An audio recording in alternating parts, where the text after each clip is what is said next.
ఏంటి, సమస్యలతో నలిగిపోతున్నావా? అవమానాలను ఎదుర్కొంటున్నావా? నిందలు భరిస్తున్నావా? కన్నీళ్లతో జీవితాన్ని వెళ్లదీస్తున్నావా? ఎటు చూసినా ప్రతికూల పరిస్థితులేనా?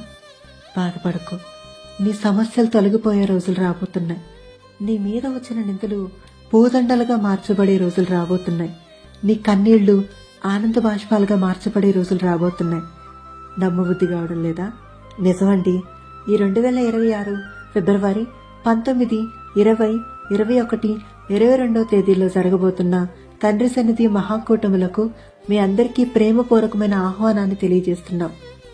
దేవుని కార్యాలు నీ జీవితంలో పొందుకోవడానికి దేవుడు నీకు ఇస్తున్న ఒక సదవకాశం. దేవుడు తన కార్యాలు చేయడానికి సిద్ధంగా ఉన్నాడు. దేవుని కార్యాలు కన్నులారా చూడడానికి సిద్ధంగా ఉన్నావా? అయితే మహాకూటాల్లో మహోన్నతమైన దేవుని కార్యాలు పొందుకుంటావు. ఆమె